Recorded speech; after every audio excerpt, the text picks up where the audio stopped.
Anthony Tomasini from the New York Times. This is the beginning of Bach's C major two-part invention. It's actually a perfect example, as its name implies, of two-part counterpoint. Counterpoint just means point against point or note against note, meaning two lines or more than two lines of notes happening at the same time.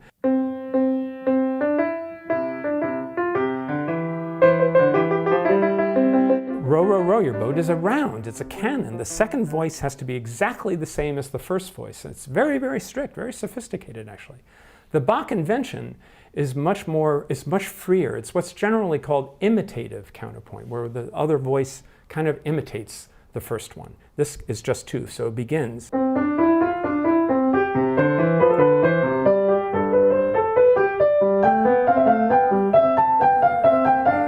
Then it goes on a little journey. And so on, okay. And evolves and evolves and evolves. Now that's a relatively simple piece. When Bach wants to get fancy and more virtuosic, more complicated, he writes pieces in two-part counterpoint, but where each voice is hard and fast. And the second voice comes in about a measure later.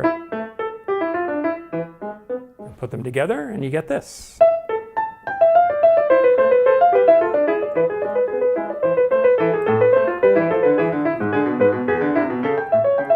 Now, when you start adding more lines, the form that everybody thinks about is the fugue. And then the second comes.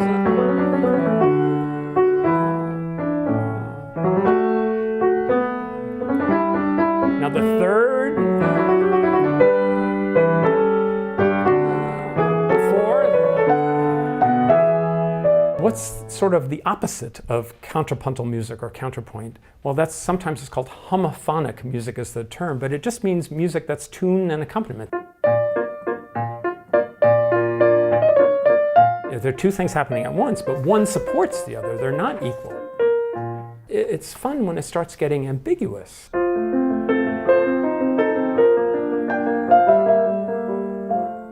Now, is that counterpoint? Not really. Look what happens after those four measures. Left hand drops out.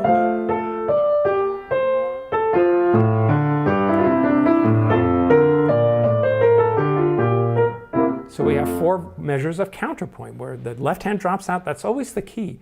When just one thing is happening, you usually know, okay, counterpoint is coming. Chopin is very much in the news this year because this is his 200th anniversary along with Schumann. But Chopin was a composer, people don't realize this, of great contrapuntal complexity and intricacy. Here's the theme from the Ballade in F minor, but you have tune and chords. When that theme comes back, a little bit later in the piece, it comes back, he adds this.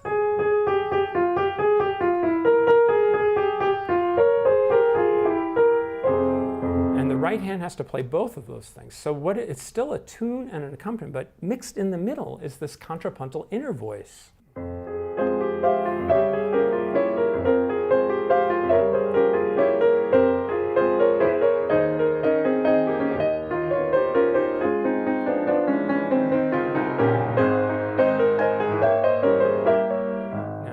When the theme comes back later, he turns it, this time, uses it to write absolute three-part counterpoint.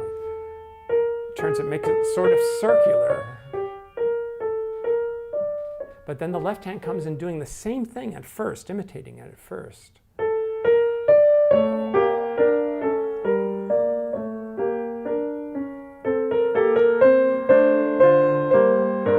Now the left hand leads.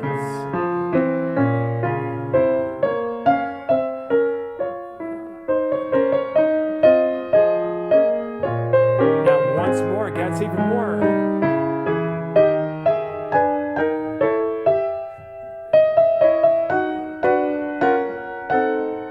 Then it slips back to tune and accompaniment.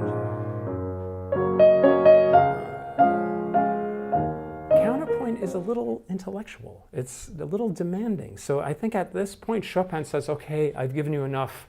I'm going to give you a break. We're going back. It's so relieving. You feel like, thank you, that, it's not so intense anymore.